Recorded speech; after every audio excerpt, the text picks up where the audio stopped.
Hi everyone. We are the creator and the content manager of the Life Be Life in YouTube channel.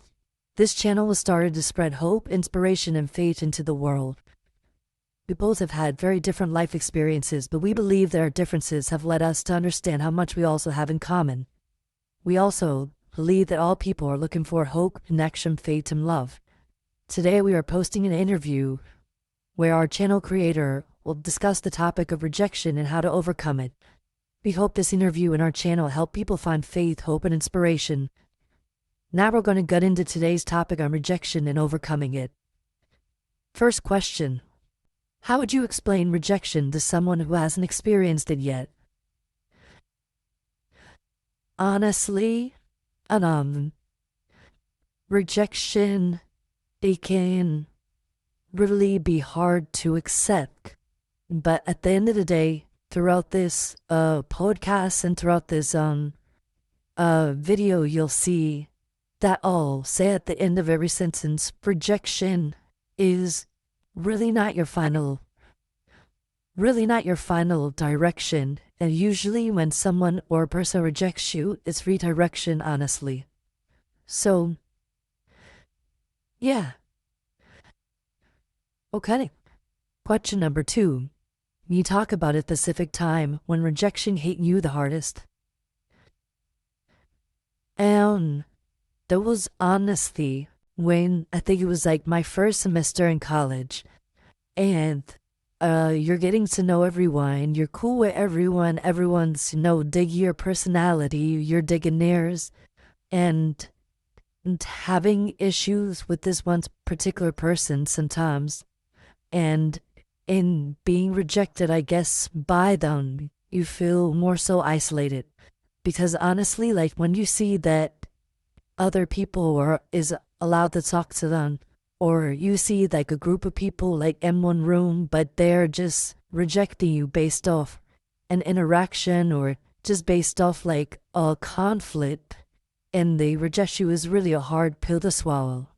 But like at the end of the day, like usually if the person's rejecting you, it's not so much you. It just shows their ability to communicate, honestly. Great answer. Question 3.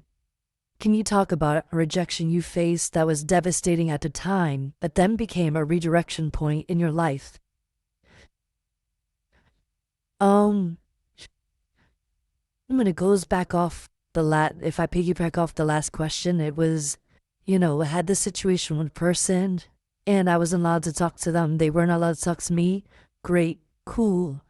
And being in that position, it's seen that everybody else is able to talk to that particular person, but I can't.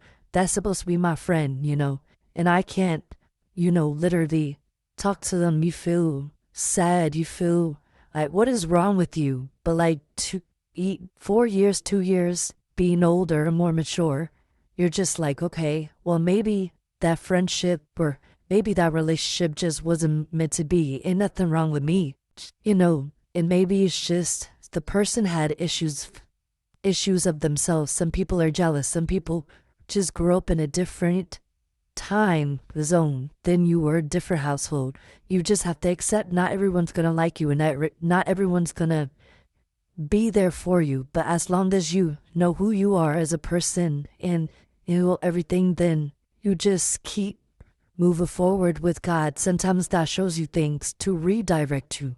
And sometimes it may seem like people are like, it may just seem like life is just life, but at the end of the day, God shows you things, or God redirects you to put you in a position to where He wants you to be, not really where you want to be. Excellent. How has your faith helped you overcome times when you were rejected? I think just